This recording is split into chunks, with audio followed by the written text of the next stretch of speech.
Տիկնայք և պարոնայք, ռուսական Ռոսիա հեռուստաալիքի եթերում ամենօրյա ռեժիմով մի հեռուստանախագծի ազդագիր է եթեր հեռարձակվում։ Այդ ազդագրի մեջ Ռուսաստանի Դաշնության Պետական Դումայի նախագահի տեղակալ Վլադիմիր Վասիլևը մի այսպիսի արտահայտություն է անում, մեջբերում եմ. Եթե դու 10 անգամ ստուգում ես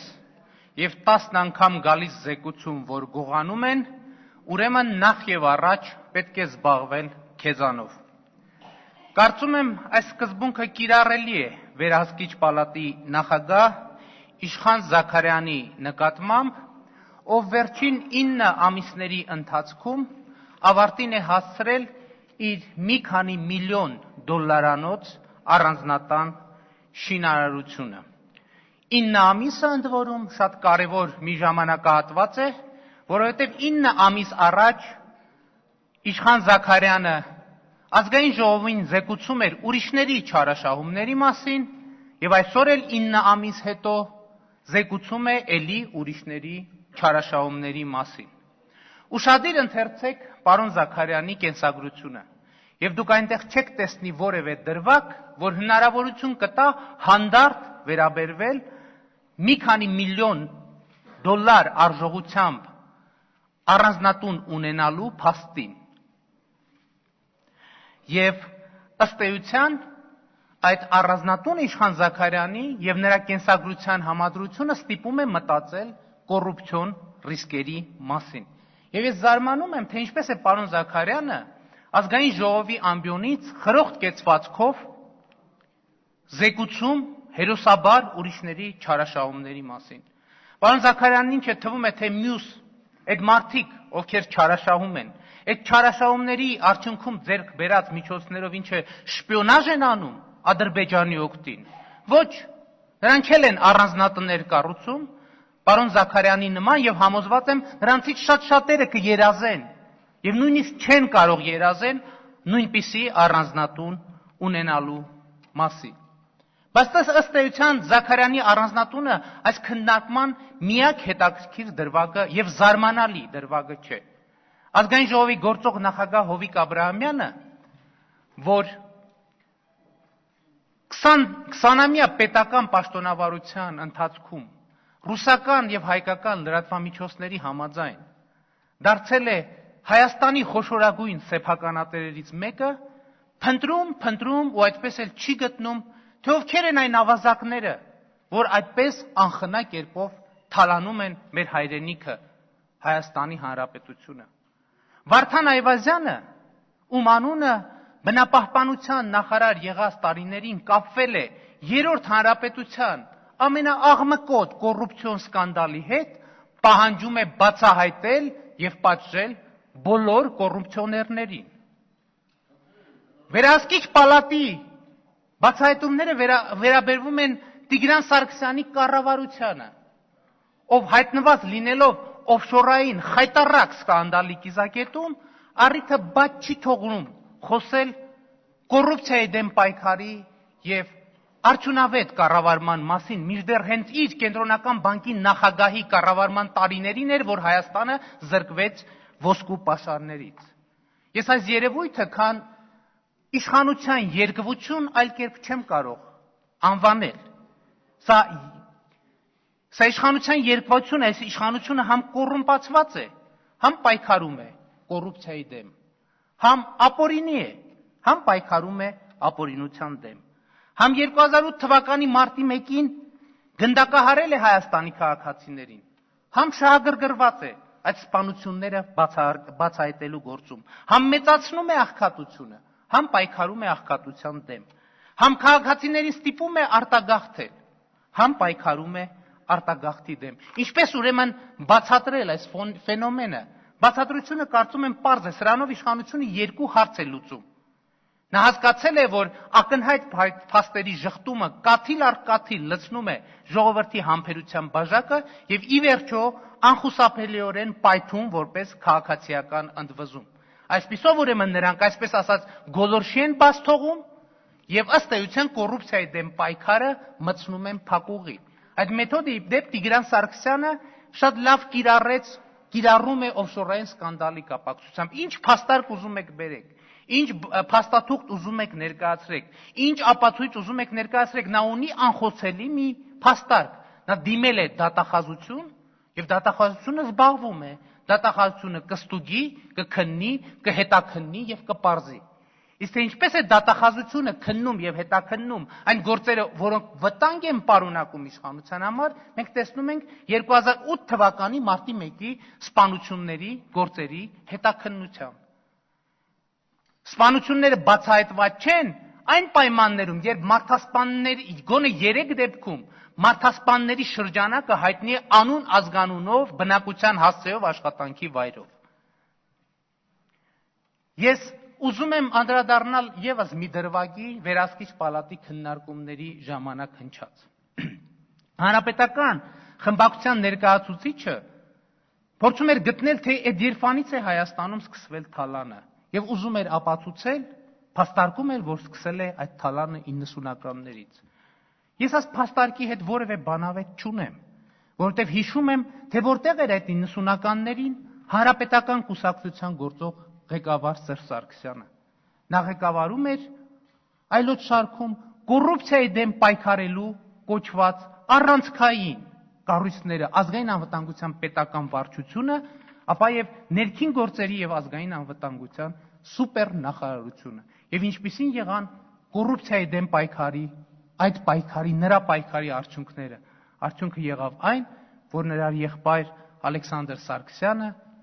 հասարակ աշխատավորից վերածվեց մեծահարուստի, որոշ պնդումների համաձայն մուլտիմիլիոնատիրոջ։ Եվ պետք է խոստովանել, որ չարակամները հերյուրանքներ են տարածում Ալեքսանդր Սարգսյանի հասցեին, պնդելով, թե նա իր հարստությունը դիզել է այլոց շարքում ուրիշներին պատկանող եւ իրեն դուր եկած բիզնեսների մեջ փայ մտնելով։ Հայ հանրությունը իհարկե չի հավատում այդ ստոր հերյուրանքներին եւ հավատում է, որ Սերժ Սարգսյանը պայքարելու է կոռուպցիայի դեմ։ Մնում է կռահել, թե ինչպիսին կլինեն այդ պայքարի արդյունքները, այսինքն ինչքանով կավելանան Ալեքսանդր Սարգսյանի եւ Վատիկանում Հայաստանի Հանրապետության արտակարգ եւ լիազոր դեսպան Միքայել Մինասյանի հարստությունը, որը նույնպես Սերժ Սարգսյանի ընտանիքի անդամ դառնալուց հետո դարձավ միլիոնատեր, բնականաբար միանգամայն օրինական ճանապարհով։ Եվ իդեպ, քանի որ խոսում ենք պետական միջոցների արդյունավետ ծախսման մասին, դեռ պետք է պարզել, թե այդ ում մտքով է անցել, որ Հայաստանի Հանրապետությունը պետք է մեկ քաղաքում ունենա 2 դեսպանատուն։ Խոսքը Հռոմի մասին է, ինչպես գիտեք, վերջերս բացվեց Վատիկանում Հայաստանի դեսպանատունը, որը նույնպես գտնվում է Հռոմում։ Այսինքն մենք կան երկրներ, որտեղ դեսպանատուն չունենք, բայց Հռոմում ունենք 2 դեսպանատուն։ Եվ իդեպ Իտալիայում Հայաստանի Հանրապետության դեսպանատունը սպասարկում է նաև Պորտուգալիայի եւ Խորվաթիայի հետ մեր դիվանագիտական հարաբերությունները։ Մինչդեռ Պորտուգալիան եւ Խորվաթիան Հռոմից հարյուրավոր կիլոմետրերով են հեռու։ Ինչու ուրեմն Իտալիայում Հայաստանի դեսպանատունը չէր կարող համակարգել Վատիկանի հետ հարաբերությունները։ Այդ ինչ կարևոր խնդիր էր լուծվում Վատիկանում Հայաստանի Հանրապետության դեսպանատուն բացելու միջոցով, ընդ որում այդ դեսպանատունը բացվել է Հայաստանի Հանրապետության ժողովրդի միջոցներով։ Պատասխանը թերևս պարզ է եւ ակնհայտ։ Այդ դեսպանատունը բացվել է, որպեսզի Սերժ Սարգսյանի ընտանիքի անդամները Հռոմի պապի հետ լուսանկարվելու եւ բարձրաշխարհիկ զրույցներ վարելու հնարավորություն ունենան։ Շնորհակալություն ուշադրության համար։ Արծվիկ Մինասյան, համեցեք։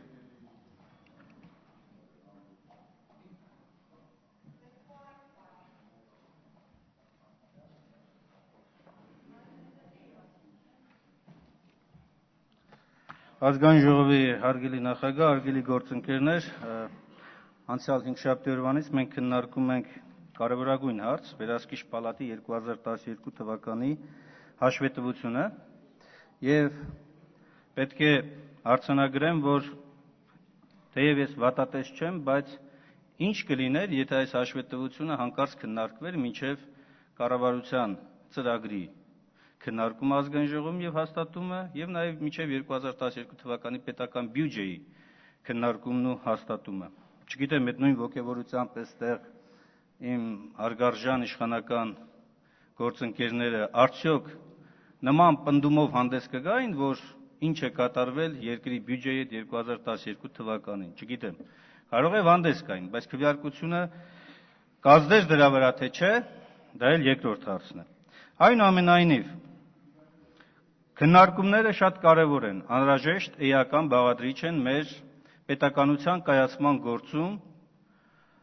հանրային փողերի ծախսման արդյունավետությունը գնահատելու առումով։ Եվ իմ համար զարմանալի է, որ այսքան մեղադրանքներ հնչելուց հետո կառավարության արձագանքը համաչափ չէ, համարժեք չէ։ Շատ հստակ խնդիր է դրված։ Վերահսկիչ պալատը հրապարակային մեղադրում է Հայաստանի գործադիր իշխանությանը ոչ միայն անփութության, ոչ միայն պատահական գումարների մսխման, այլ ուղիղ հանցագործությունների մեջ։ Մեղադրանք է սա, իսկ ինչ է կառավարությունը պատասխանում։ Կառավարությունը պատասխանում է, որ այո, ընդունում ենք բաց թողումները, բայց քրեական հանցագործության կասկածներ կամ հայտանիշներ մենք չենք տեսնում այդ ամենի մեջ։ Լավ, այդ դեպքում ինչ է անում վերահսկիչ պալատը։ Այդ դեպքում մեղադրանք ներկայացեք դուք վերահսկիչ պալատին։ Մեկն ու մեկը պետք է պատասխան տա։ Չի կարող այսպես լինել, որ հրապարակային խոսվի հանրային փողերի հանցագործության մասին, ուտելու, խժռելու, թալանելու, ինչ անուն հիմա ուզում եք կարող եք դնել։ Դրա մասին եւ մեկն ու մեկը պատասխան չտա։ Ընդ որում այդ մեկն ու մեկը իսկապես չի կարող լինել պատահական մի միջին կարգի չինովնիկ։ Մարդիկ են, համակարգեր են, որոնք հանցավոր համագործակցության մեջ են գտնվում։ Եվ դա ամրագրված է հաշվետվության մեջ։ Ինչ է ստացվում։ Ստացվում է, որ կամ վերահսկիչ պալատն է սուտ ասում, կամ կառավարությունը, բայց մեկն ու մեկը պետք է սուտ ասի, չէ՞։ Չի կարող երկուսն էլ ճիշտն ասեն, բայց փողերը այդպես էլ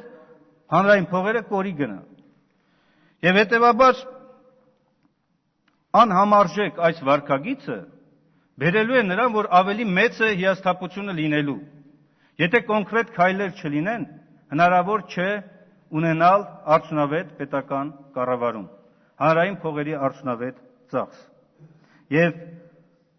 ես զարմանում եմ, որ այս բարձր ամբիոնից հայտարարվում է կոնկրետ մեղադրանքներ, քրեական օրենսգրքի, ընդ որում ես երեք փորձեցի հաշվել, մոտավորապես 15 հոդված այս հաշվետվության մեջ արդեն կոնկրետ դեպքերով մեղադրանքներ կարելի է առաջադրել։ Սկսած, ուրեմն, վարկը ոչ նպատակային օգտագործելուց, որի համար նախատեսվում է 2-ից 5 տարի, յուրացում կամ վատման հոդվածով 179 քրեական օրենսգրքի 5-ից 8 տարի, 308 եւ 309 հոդվածներով պաշտոնական լիազորությունների չարաշահում եւ լիազորությունների անցնել մինչեւ 10 տարի, ուրեմն հակամրցակցային գործունեություն, որ ներկայացվում է վերահսկիչ պալատի եզրակացությամբ, նույնպես 4 տարի, 314 հոդվածով պաշտոնական կեղծիք, նույնպես 4-ից 6 տարի, եւ ի վերջո, եթե կա հանցագործության պարտակում, 334-րդ հոդվածը կարող է այստեղ լիարժեքորեն բավարարել բոլոր են անձանց ցանկություններն ու պահանջները, ովքեր որ ուզում են պարտակել այս հանցագործությունները։ Իսկ եթե իսկապես սուտ մատնություն է ներկայացվում, դրա համար էլ է մեր քրեական օրենսգիրքը համապատասխան նախատեսել դրույթներ։ Սուտ մատնության համար էլ կա համապատասխան հոդված։ Բայց որ մեկն ու մեկը այստեղ կարծում եմ չի կասկածում, որ այս հրապարակումների ներքո քրեական մեծ հանցագործություն է թաքնված, դա փաստ է։ Երբ մենք խոսում ենք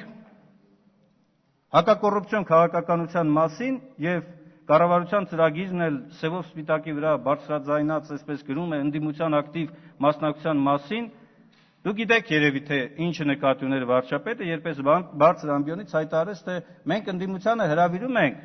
մոնիտորինգում մասնակցություն ունենալու։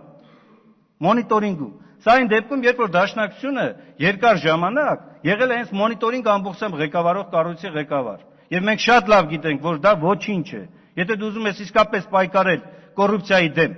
իսկապես պայքարել, հակակշռել իշխանության այս այլանդակությունները, ապա ընդդիմությունը պետք է ունենա արդյունավետ լծակ վերահսկելու այդ համակարգին։ Որևէ կասկած ես այսօր չեմ ուզում արտահայտեմ վերահսկիչ պալատի ոչ կազմի, ոչ կառուցվածքի, ոչ վարքագծի վերաբերյալ, բայց ընդդիմության մասնակցության բացակայությունը կներեք կվերածի այս ամեն քննարկումները շոուի, եթե առավել ևս սրան չհետևի պատասխանատվությունը, ավելի հուսալքությունն ու հուսախաբությունը հասարակության կողմից։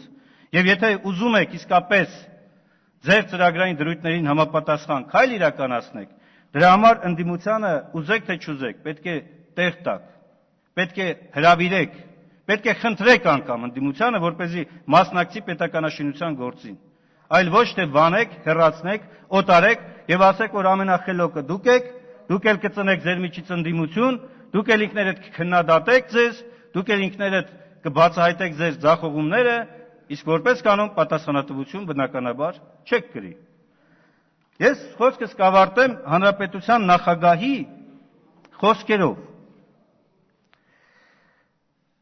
Հավատանք, որ փոխենք մեզ ու մեր երկիրը, փոխենք մեր հոգեբանությունն ու վերաբերմունքը Հայաստան պետության հանդեպ, փոխենք մարդկանց, ովքեր իրենց տեղում չեն։ Ինչպես ասում են ֆուտբոլային դիվանագիտության լեզվով, գնդակը ձեր դաշտում է, հարգարժան իշխանություն։ Բակցությունների ելույթների Ժառանգության պատգամավորական խմբակցության անունից ձայն է խնդրում Ռուբեն Հակոբյանը, համեցեք։ Պարոն Ջանգիրյան, իմ անունն հնչեցի նաև ազգանունս էլ, բայց պարոն Ջանգիրյան, ոչ թե չեմ ուզում, այլ վախենում եմ պատասխանեմ։ Ես ուզում եմ ավարտեմ, պարոն Ջանգիրյան։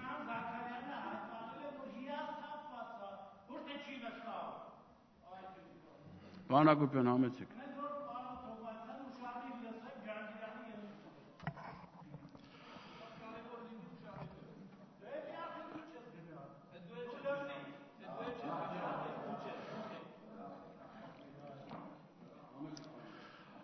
Արգելի խորհրդարան, նախ ես անկեղծորեն ուզում եմ ողջունել այս քննարկումը իր մակարդակով, իր որակով, անկախ նրանից ինչ ավարտ կունենա, ինչ ճակատագիր կունենա այս հաշվետվությունը, բայց այն, որ ճշգրիտ այս պահին հնարավորություն են ձեռում խոսել մեր ցավերի մասին, սա ողջունելի է։ Եթե ուշադրություն դարձրել եք թե վերլուծական միտքը, թե հասարակական կարծիք այս քննարկումների հետ կապված երեք հիմնական շեշտադրում է անում, նպատակների հետ կապված։ Առաջինը, որ իսկապես բյուջեն յուրացվում է, թալանվում է բյուջեն, եւ վերահսկիչ պալատը դիմում է խորհրդարանին, ահազանգելով այդ մասին եւ ասելով, որ ձեր սահմանադրական գործառույթների մեջ է մտնում վերահսկեք բյուջեի իրականացումը, իսկ ինքը փաստեր է ներկայացնում։ Երկրորդ տարբերակը, որ կրկնվում է ավանդույթը, շոու է ստեղծվում այս սոցիալական լարված իրավիճակում, որպեսզի ժողովրդին մատուցեն, տեսեք, իշխանությունը ուրեմն շահագրգռ է, որպեսզի բաց քննարկումների միջոցով պետությունը դուրս բերենք այս վիճակից, իսկ եթե ավարտվում է, ինչպես նախկինում է եղել, ինչպես ռուսական առանցն է ասում, գայլերը մնում են կուշտ, գառներն էլ կամաց շարունակում են գոյատևել։ Եվ երրորդ տարբերակը, որ իշխանության մեջ տեղաշարժ է տեղի ունենում, թիմեր են ձևավորվել, եւ այս հաշվետվությունը թիմերից մեկի կողմից օգտագործվում է մյուսի դեմ։ Ես շատ կցանկանայի, որ իմ ասած առաջի տարբերակը լիներ այս հաշվետվության նպատակը։ Բայց գիտեք, նոնսենս է, երբ այս շատ կարևորագույն փաստաթուղթը ներկայացվում է, եւ գլխադասային հանձնաժողովը հանդես է գալիս, ասում է, ես ժամանակ չեմ ունեցել քննարկել այս փաստը։ Ես մի քիչ երկար խորհրդարանական կենսագրություն ունեմ, եւ սա աննախադեպ է։ Առավել ևս բյուջեի հարցը, որ ցանկացած բառ, եթե բյուջեին է վերաբերում, պետք է մեր լիազոր ոլորտային հանձնաժողովը իր կարծիքի, իր գնահատականը տա։ Իհարկե զարմանալի ոչինչ չկա, որովհետև ինձ թվում է, որ ուղղակի ուզում են շարից փորձանքից հեռու մնալ, որովհետև եթե այն փաստերը, որոնք ներկայացվել են, համապատասխանում են իրականությանը, ապա առնվազն պետք է այդ հանձնաժողովը ուղղակի դիմի իսկապես հանցագործության մասին հաղորդում տա դատախազությանը։ Իսկ եթե ոչ, պետք է ուղղակի այդ նույն հարցով որպես զրպարտություն դիմեն վերահսկիչ պալատի հետ կապված։ Մյուս կողմից ինձ համար պարոն Զաքարյան անհասկանալի է, որ դուք ներկայացրել եք այսպիսի փաստաթուղթ, բավականին լուրջ փաստաթուղթ է,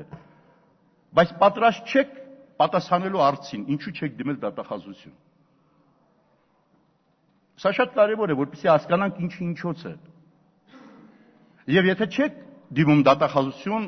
բազմիցս նշվեց 6-րդ հոդվածի 4-րդ կետը, որ դուք նույնիսկ կասկածի դեպքում կարող եք դիմել դատախազություն, սա ընդհանրապես ունենում է քաղաքական գնահատման փաստաթուղթ է դառնում։ Քաղաքական գնահատողները, դրանք քաղաքական կուսակցությունները, նույնիսկ ամենավերջին գյուղի բնակիչը այդ նույն ձևակերպումը թալանի մասին, չգիտեմ ինչի մասին, յուրացման մասին գիտի։ Շատ կոնկրետ է, որպեսզի տրամաբանական ավարտին հասցրվի, օրենքի շրջանակներում դուք կարող եք դիմել դատախազություն։ Այդ դեպքում արդեն ձեր թիկունքին կկանգնի խորհրդարանը, բայց դուք խուսափում եք եւ չեք պատասխանում։ Հիմա ֆիքսեք, որ ձեր եզրափակիչ ելույթում ասեք ինչու չեք դիմել դատախազություն։ Երրորդը իսկապես տրամաբանական կլիներ, որ կատարողականի հաստատումը հաջորդեր այս փաստաթղթի քննարկմանը։ Եվ եթե իսկապես այս փաստաթղթում եղած տվյալները անպատասխանում են իրականությանը, այդ դեպքում պետք է հարց տամ. ինչ խղճով եք կատարողականին կողմ քվեարկել։ Եվ վերջինը, ես համաձայն եմ իմ գործընկերների հետ, որ չպետք է քաղաքական շարժման թեմա դարձնել եւ այս փաստաթուղթը կամ բովանդակությունը տեղափոխել վիրտուալ դաշտ։ Եվ կարծում եմ նշաձողը բարձրագույն հենց հանրապետական կուսակցության ներկայացուցիչը դրեց, երբ ասաց, որ ընդդիմություն չկա Հայաստանում, ստիպված իրենք ընդդիմության դերն են ուզում տանել։ Եթե հումոր է, շատ անհաջող չստացված հումոր է։ Իսկ եթե լուրջ, արգելի մեծամասնություն, ձեր միակ ռեսուրսը մնացել է ընդդիմության ռեսուրսից օգտվել իշխանությունը պահելու համար, ձեզ շատ անորոշ ապագա է սպասում, ասեն ձեզ։ Հիմա բովանդակային առումով երկու դրվագի կանրադառնամ, պարոն Զաքարյանի խոսքերում, ես ցիտեցի դա, չգիտեմ, բանում չգտա գրավոր խոսքում, խոսքը գնում է պետական կազմակերպված անձնագործության մասին։ Այսինքն, պարզվում է, որ ունենք կազմակերպություններ, որոնք մի քանի ամիս առաջ մրցույթ հայտարարելուց արդեն գիտեն, որ իրենք պետք է հաղթեն, արդեն այդ ապրանքները գնել են եւ ուղղակի մնացածը ֆորմալ բաներ են, ձևական բաներ են։ Իհարկե ես խնդրեցի, որ այդ մասին ասել կազմակերպությունների մասին ասել չասվեց։ Բայց ես հավատում եմ, որ այդ երևույթը կա։ Հավատում եմ, որ իսկապես շատ գուցե բացարձակ դեպքերում ֆորմալ բնույթ է կրում։ Մրցույթով չգիտենք, որ այդ մրցույթում եղած խոհանոցում եղած մարդիկ պատահական մարդիկ չեն։ Նրանք հաշված, ճշգրտված, ատկատի մեջ բավականին վարպետացած, իշխանության անպատասխան ներկայացուցիչներին փայանող մարդիկ են, գիտենք մենք։ Բայց եթե ասում եք այդ մասին, այո նշեք, տեսնենք, ի վերջո պետք է բացվի այդ գնահատականից դուրս, պետք է շատ կոնկրետ դրվագներով մենք կարողանանք ինչ-որ որոշումներ ընդունել։ Կամ մալուխացման մասին, ես հասկանում եմ, եթե տրված է, մրցույթը շահել է եւ ինքը կարողանում է համապատասխան որակով, ժամկետով, գնով այդ օբյեկտ կլինի հասնել, չգիտեմ ինչ անել, արդեն այդքան հետաքրքիր չի, թե որ դետալը ինչով է գնել, բայց հավատացեք, որ աբսուրդի է ասնում, երբ 110 դրամանոց այդ նյութը 300 անգամ ավելի թանկ է գնվում։ Գնվում է 36,000 դրամով։ Աբսուրդ է, կրկնում եմ։ Եվ երբ այս զեկուցումը տրվում էր, զուգահեռավ այսպես սինխրոն իմ մոտ վերնագիր առաջացավ, որ վերահսկիչ պալատի հաշվետվությունը բյուջեի մալուխացման կամ թալանի մասին։ Ես չգիտեմ, այդպիսի դեպք կա, որ 300 անգամ ավելի թանկ վաճառվի եւ դա դիտվի, որ նորմալ է։ Կամ մյուսը, հաջորդ դրվագը, ասվում է, որ նախնական նախահաշիվը, որ ներկայացվում է գնագոյացման առումով, պարզվում է, որ կառավարությունը շատ ավելին է նախատեսում, քան նախատեսված է։ Ես ենթադրում եմ, որ նախահաշիվ ներկայացնելուց պետք է մեծածախը, մանրածախը ուսումնասիրվի շուկան եւ մոտավորապես դրան հավասար ինչ-որ գին առաջարկվի։ Բայց եթե առաջարկվում է, ինչպես պարոն Զաքարյանը ասեց, նախապես շատ ավելի մեծ թիվ է նախատեսում, քան այդ ապրանքները պետք է գնվի, հասկանալի է, որ սա այդ սցենարը սկզբից դրված է, որ պետք է այսպես ներկայացվի, ես լայն մանյովրի դաշտ ենք ստեղծում, որ 2-3 անգամ ավելի շատ օգտագործեք եւ վերջում էլ կարող ենք ասել, որ տեսեք, նախահաշիվը այսքան է նախատեսված։ Սա իսկապես կազմակերպված պետական անձնագործություն է բյուջեի նկատմամբ։ Մեր խմբակցության կարծիքն է, եւ մեր վերջնական գնահատականը կլինի պայմանավորված դրանով։ Մենք դիմում ենք հանձնաժողովի վերահսկիչ պալատին, որպեսզի այս բոլոր դրվագներով Իսկ դրվագները շատ են, ես հավատում եմ Արծվիկ Մինասյանի թվաբանությանը եւ իրավական գիտելիքներին 15-ից ավելի հոդվածներ կան, որոնցով պետք է դիմել դատախազություն։ Օրենքի շրջանակներում 6-րդ հոդվածի 4-րդ կետով Վերահսկիչ պալատը պետք է դիմի դատախազություն, այս դեպքում վստահեցնում եմ, որ խորհրդարանը գոնե մեր խմբակցությունից անունից կարող եմ ասել, ամբողջությամբ նպատակային հետևողական կլինի, որպեսզի հասցնենք տրամաբանական ավարտին այս ամենը։ Որովհետև եթե պետք է մեկ անգամ եւս շոուսա լինի, այդ շոուներից օգնել ենք։ Իսկ եթե իսկապես իշխանությունը անկեղծորեն այս քննարկումները եւ մեր առաջարկությունները ուզում է օգտագործել, պետք է որ անպայման այս քայլը կատարի։ Ինձ համար նույնիսկ անհասկանալի է, պարոն Գևորգյան, երբ ասում եմ կառավարությունը ինքը կարող է նախաձեռնությամբ հանդես գալ եւ օրենքում փոփոխություններ կատարել։ Գագիկ Մինասյանը ճիշտ նշեց, որ համաշխարհային պրակտիկայում իսկապես նման փաստաթուղթ քննարկելու ձևաչափը տարբեր է։ Պետք է ամբողջ կառավարությունը ներկա լինի, որպեսզի կարողանա համարժեք փաստարկներին համարժեք պատասխան տա։ Դուք ասում եք մի քիչ կոռեկտ չի։ Ես չհասկացա կոռեկտության սահմանը այս դեպքում ո՞րն է, բայց իսկապես ընդունված է ի վերջո մեր падգամավորիչների մեկը ասաց, որ պարզվում է այստեղ մեղադրանքի ներկայացում, որ էժան գնով մրցությանը մասնակցողին չեն տվել, դեռ շահել է մեկ ուրիշը, բայց պարզվում է, որ նա կեղծիքներով է զբաղված եւ այդ փաստաթղթերը կեղծիքներով է դրված։ Այսինքն կառավարությունը իրեն ներկայացնելու համար պետք է ունենա անպատասխան լծակներ։ Այդ դեպքում նաեւ ձևաչափը պետք է ապահովի։ Եթե կոռեկտության հարց կա, մենք արդեն խմբակցությունը նախաձեռնել է, որպեսզի օրենքի մեջ փոփոխություն կատարվի եւ հուսամ, որ հաջորդ քննարկման ժամանակ արդեն կառավարությունը այլ ձևաչափով կմասնակցի, որովհետեւ շատ կարեւոր է, որ յուրաքանչյուր ոլորտային նախարարության հետ կապված կարողանանք ունենալ հստակ պատասխան բերված կամ փաստերին, կամ այս դեպքում, որ ավելի շատ է մեղադրանքների, այդ դեպքում ավելի հստակ կլինի։ Իսկ ընդհանրապես վերջում մի հարցի մասին։ Այստեղ օգտագործվեցին բառեր այս նյութի քննարկման ժամանակ, որ թալանվում է պետության բյուջեն, որ լափում են պետության բյուջեն։ Մենք կոռեկտության կոչ չենք անում, որովհետև եթե այն ինչ կա եւ համապատասխանում է իրականությանը, այլ բառեր պետք չեն։ Պետք չեն ավելի սեթևեթանք պետք չի, պետք չէ դիվանագիտական խուճուճ ձևակերպումներ տալ, դրանք իսկապես կոչվում է պետության բյուջեն լափել, թալանել։ Բայց ստացվում է այնպես, երբ ընդդիմության ներկայացուցիչներն են ավելի մեղ գնահատական տալիս երևույթերին, հանկարծ այդտվում են մարդիկ մեծամասնությունից, որ ասում են, ուզում են նմանեցնեն, ուրեմն ավտոմեքենա կանգնեցնող մայրուղի դուրս եկած կնոջ վարքագծի հետ։ Հիմա ձեզ հարց եմ տալիս, ալգերի մեծամասնություն։ Այս ամենը քննարկելուց, այս ոգին զգալուց, այս բառեր օգտագործելուց հետո ով է մայրուղի դուրս եկել։ Կողնորոշվեք։ Հայ-Եվրոպական դաշնակցություն падգամական խմբակցությունից անունից ձայն է խնդրում Արմեն Ռուստամյանը, համեցեք պարոն Ռուստամյան։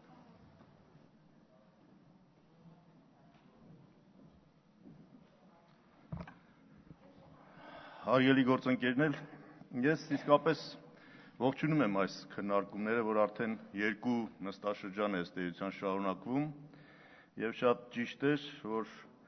տաք թարմ հետքերով մենք նաեւ շարունակում ենք քննարկումը այս արտահերթ նիստի ժամանակ, բայց ես վստահ եմ, որ մենք այս քննարկումներով ոչ թե գրգռում ենք մեր ժողովրդին, այլ ասում ենք այն, ինչ որ ժողովուրդը վաղուց գիտի։ Ժողովուրդը շատ լավ գիտի, որ տեղի ունենում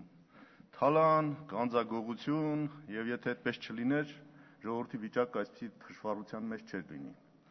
Ամենագլխավոր գումարային գնահատականը, որ բոլորս ընդունում ենք, արտագաղթի ահավոր տեմպերն են։ Չեն գնում մի երկրից, որտեղ վիճակը լավ է։ Եվ այս ամենի պատճառները շատ խորքային են, սրա մասին շատ ենք խոսել։ Ես հիմա չեմ ուզում անդրադառնալ հարցին այն տեսանկյունից, որ նորից մտնենք ինտրիգների դաշտ, անձնական հարաբերությունների դաշտ, եւ պետք է ասեմ դժբախտաբար, որ հենց այդպիսի դաշտ էլ առաջանում է, երբ որ սկսում ես քննարկումներ ծավալել, որտեվ մեզանում ընդունված է ավելի շատ դրանք անձնավորել, դիտել իշխանության մեջ ինտրիգների ինչ որ գործընթաց, որ շատ հնարավոր է, որովհետեւ եթե այն համակարգն է գործում, որտեղ մեն իշխանություն է, միահեծան համակարգ է, որտեղ ըստ էության չկան անհրաժեշտ ժողովրդավարական նորմերին համապատասխան հարաբերություններ, հենց մի բան լինում է, դա դիտում են իշխանական ինտրիգների դաշտում, անձնական հարաբերությունների դաշտում։ Մենք այս դաշտից դուրս չենք գա, եթե շատ պարզ մի բան հասկանանք, որ անձերով չեն պայմանավորված գործընթացները։ Իհարկե, տանձերը շատ կարևոր են։ Մենք բայց չպետք է այդքան միամիտ լինենք մտածելու, որ մի օր իսկապես ոտերն ամպոտ մեկը գալու է եւ լինելով բոլորից բարոյականը, բոլորից բոլոր արժեքներով առավելը երկիրը դուրս բերի այս վիճակից։ Այդպես չի լինում։ Միշտ պետք է պետությունը կառուցվի այն տրամաբանությամբ, որ մարդը պաշտոնյան հակված է այդ պաշտոնն օգտագործել իր շահերի համար։ Ով էլ ուզում է լինի, դա բխում է իր էությունից, մարդկային էությունից, տեսակից, այդպես է, մեկը մի քիչ ավել, մեկը մի քիչ պակաս։ Պետությունները կայանում են այն ժամանակ, երբ որ ձևավորվում է համակարգ, որ դա թույլ չի տալիս պարզապես տվյալ պաշտոնյային, որտեղ էլ որ նա լինի։ Մենք ունենք այդպիսի համակարգ, չունենք այդպիսի համակարգ։ Մենք չունենք այդպիսի համակարգ, որովհետև մեր մոտ վերևից ներքև նշանակող ազատողին են պարտական, ոչ թե օրենքին,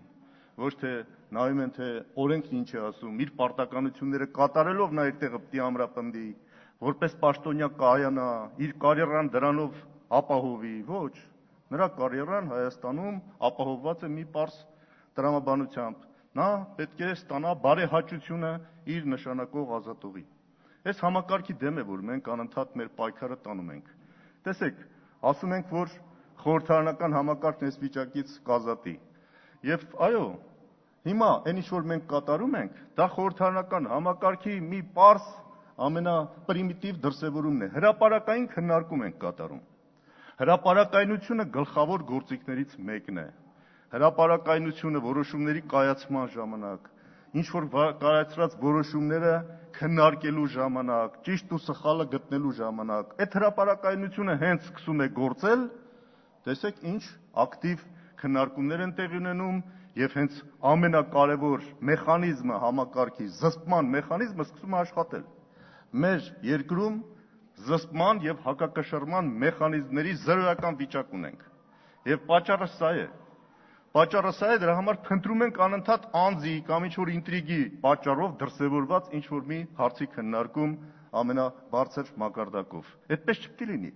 Մենք պիտի կարողանանք մեր երկրում ունենալ այդ համարձակությունը, եւ սա անդիմության ու իշխանության հարցը չի, պետության ապագայի, պետության կայացման, պետության որպես այդպիսին բոլորի ստան կառուցման հարցն է։ Եվ այս տրամաբանությամբ իմ բոլոր հարցերն էլ որ տվել է եւ ուզում եմ դրան անդրադառնալ։ Մենք քանի չենք կարևորել մեր իսկ ինստիտուտները։ Ես իմ ելույթը հենց դրա վրա եմ ուզում կառուցել, որ իմ համար շատ կարևոր է, որ վերահսկիչ պալատը որպես ինստիտուտ կայանա, որովհետև դա սահմանադրորեն մեզ տված միակ սահմանադրությամբ ունեցած լիազորություններով օժտված մարմինն է, որը կատարում է 3 ուղղությամբ իսկապես շատ լուրջ գործունեություն, դիտարկում է, ստուգում է եւ ուսումնասիրում է, ինչ է տեղի ունենում մեր արածների, մեր որոշումների հետևանքներն է վերհանում։ Մենք միակ գործիքը, որ ունենք, անաչառ, այդ գործիքն է։ Եվ մենք պետք է ըստ էության շատ ուրախ լինենք, որ վերահսկիչ պալատը վեր է հանում ինչ որ խնդիրներ։ Եվ իհարկե, ես հասկանում եմ, որ քանի որ ասում եմ, անձնավորվում է ինտրիգների դաշտում ենք մենք անընդհատ դիտարկում ամեն ինչ։ Խնդրում ենք այդ ամեն ինչի հետևում անձ, անհատ եւ մնացած բաներ։ Ես ուզում եմ ինստիտուտներից խոսել։ Իմ համար նաեւ շատ կարեւոր է, որ ազգային ժողովը որպես ինստիտուտ կայանա։ Ես պատահական չասեցի, որ այս գործի մեջ առնչված են 3 կողմ։ Մեկը վերահսկիչ պալատն է, որ այսօր հաշվետվություն է ներկայացնում, մեկը գործադիրն է հանձինս կառավարության եւ մյուսը դատախազությունը։ Հələ որ այս 3 կողմերի վրա, եթե մենք կենտրոնանանք, կտեսնենք, որ այդ 3-ն էլ չեն աշխատում հակակշռման եւ զսպման այն իրենց բնորոշ առանձնահատուկ եւ դրա համար կոչված լիազորություններով, որը կբերեր օբյեկտիվ քննարկումների դաշտ եւ մեզ հնարավորություն կտար կողմնորոշվելու, որն է ճիշտ, որն է սխալ։ Եվ սրա հարցն է, որ մենք պետք է լուծենք։ Այս 3-ն էլ ըստ էության, ըստ մեր այսօր գործող սահմանադրության առաջարկում է նախագահան, նշանակում է ազգային ժողովը։ Եվ ուրեմն այս 2 առաջնային մանդատն ունեցողներն էլ պարտավոր են արբիտրի նաև իրենց ֆունկցիաներն իրականացնել։ Ես հիմա նախագահի ֆունկցիաների մեջ չեմ ուզում մտնել, բայց ազգային ժողովը ունի եւ պարտավոր է այսօր այս ամեն ինչից եզրակացությունների գալ, որ հաջորդ քննարկումները, որոնք պետք է ունենանք նորից հետագայում վերահսկիչ պալատի հետ կապված, մենք ունենանք շատ ավելի օբյեկտիվ պատկեր եւ չփորձենք դա անձնավորելով, եթե ինչ-որ խնդիր է բարձրացվում, դա քողարկվի։ Սա չափազանց կարևոր մի հանգրվան է, որը կարծում եմ, եթե մենք չկարողանանք սրանից ճիշտ եզրակացություններով դուրս գալ, այն է հնարավորություն տալ վերահսկիչ պալատին, որ նա զսպման իր գործունեությունը ավելի ու ավելի ամրապնդված իրականացնի, եւ մենք էլ մեր արբիտրի հնարավորություններն իրականացնելով տեսնենք այս կողմերից ով է ճիշտ, ով է սխալ, եւ կարողանանք դրա համար եզրակացություններով, որոշումներով գնալ առաջ, մենք չենք այս վիճակից դուրս գա։ Իսկ հիմա ինչ է կատարվում։ Քանի որ այս երեք կողմերը իրարից ըստ էության անկախ գործում են, խոսքը խոսքի դիմաց, մեկն ասում է այսպես է, մեկն ասում է այսպես չի,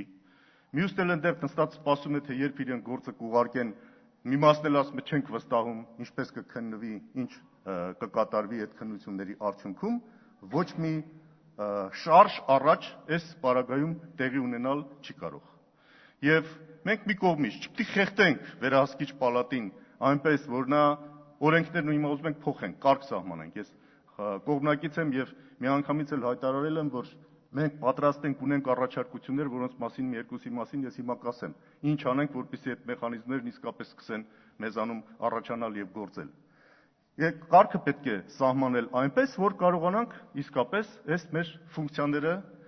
իրականացնել եւ վերահսկիչ պալատին մի կողմից չխեղդել մեր փոփոխություններով, որտեղ ես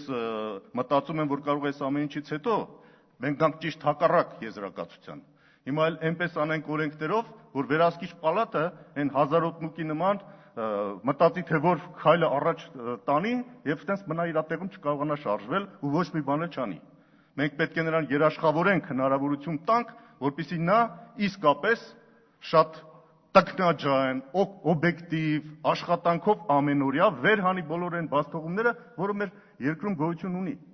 Եվ դրա համար ենք մենք նաև այդ մեխանիզմների մեջ առաջարկում, որպեսզի դա երաշխավորվի, վերահսկիչ պալատում պետք է քվոտա ունենա ընդդիմությունը, որպեսզի դա ինքնըստինքյան երաշխավորված լինի, որտեղ որևէ մեկը չի կարող ճնշել ընդդիմությանը քաղաքական ուժին, որ նա այդ փաստերը վեր չհանի եւ դա չարձանագրի։ Բայց այս պարագայում, եթե մենք սկսենք ճնշել, ես վստահ եմ հաջորդ անգամ այնքան զգուշավոր կարող է մի բան բերել, որ մենք էլ ձանձրանանք այդ հաշվետվությունը լսելուց։ Այսինքն սա մի խնդիր է, որը պետք է թույլ չտանք այդ աստիճանի խեղդել վերահսկիչ պալատին, որ նա կարողանա իր գործառույթներն իսկապես իրականացնել, այլ ընդհակառակը խրախուսել, որ վեր հանի հարցերը։ Այստեղ շատ ճիշտ ասացին, այսօր պաշտոնապես կասկածելու իրավունք վերահսկիչ պալատն ունի։ Այդ կասկածելով նա կարող է դիմել դատախազություն։ Այո, սա թերևս ամենաբաց թերի տեղն է վերահսկիչ պալատի ներկայացրած հաշվետվության, որ հարց առաջանում ինչի չի դիմել, եթե կասկածանքը բավարար էր, որ դիմեր։ Այո, անհասկանալի է։ Իսկապես, եթե մեզնից մեկն ու մեկը կասկածի, այդ կասկածով գործ չեն էլ ընդունի, բայց վերահսկիչ պալատի կասկածանքը վերահսկիչ պալատի իրավունքն է, եւ այո, պարտադիր չի դա բոլոր հիմնավոր փաստերով հիմնավորված լինի, դա այդ մարմինը չի, բայց պաշտոնապես, այսպես ասած, կասկածելու իրավունք այդ մարմինին է տրված։ Եվ ուրեմն նա պետք է պարտավոր է այդ իրավունքը օգտագործել լիարժեքորեն։ Եվ որևէ մեկը դրանից չպետք է զարմանա, թե ինչի կասկածանքով ինչ որ բաների մասին է խոսում։ Այո, նա իրավունք ունի կասկածել եւ այդ կասկածանքները սակայն ներկայացնել այնտեղ, որտեղ իր վճռահատումը կունենա։ Եվ մյուսը, որpեսզի մենք մեր արբիտրի դերը կարողանանք ունենալ եւ հասկանալ այս գործընթացներն ի վերջո ուր կտանեն։ Ես դրա համար առաջարկեցի այսուհետև մենք իսկապես կարգ սահմանենք, որ այս հաշվետվությունները հետևողականություն ունենան։ Նախորդ հաշվետվության ժամանակ բարձրացված հարցերը մասնավորապես հիմիկվանից մի հատ կարմիր գիծ քաշենք եւ ասենք սրանից հետո այդպես է լինելու։ Բավականին հարցեր բարձրացրեց վերահսկիչ պալատը։ Խնդիրներն այստեղ տարբեր առումներով քննարկվեց։ Այս ամենը պետք է հաջորդ հաշվետվության ժամանակ ավելի ամբողջական, ավելի վերլուծված, գնահատված ներկայացվի մեզ։ Ինչն էր ճիշտ, ինչն էր սխալ, եւ այդ դրա վրա կառուցենք մեր հետագա անելիքները։ Մենք էլ այդտեղ մեր հետաքրքրությունը կունենանք մտնել այդպիսի գործընթացի մեջ, մենք էլ օգնենք վերահսկիչ պալատին, որ կարող է մի բան չի տեսել, մենք ասենք, ես էլ մենք ենք տեսել։ Եվ երկրորդը, ազգային ժողովը ավարտելով այս քննարկումները պետք է ինչ որ եզրակացության գա։ Պետք է ոնց որ մենք ստեղծում ենք ժամանակավոր հանձնաժողովը եզրակացության հնարավորություն ունի։ Ինչի՞ պիտի մի վերահսկիչ պալատի քննարկում եզրակացության չհանգեցնի։ Ինչի՞ պիտի ազգային ժողովն իր կողմից եզրակացություն չանի։ Ի վերջո արբիտր ենք, լսել ենք երկու կողմերին էլ, որն է ճիշտ, որն է սխալ։ Այս տիպի գաղափարներ մենք ունենք եւ կոչ ենք անում իսկապես գնալ այս ուղղությամբ եւ ամրապնդել հակակշռման զսպման մեխանիզմները մեր մեջ։ Օրինակ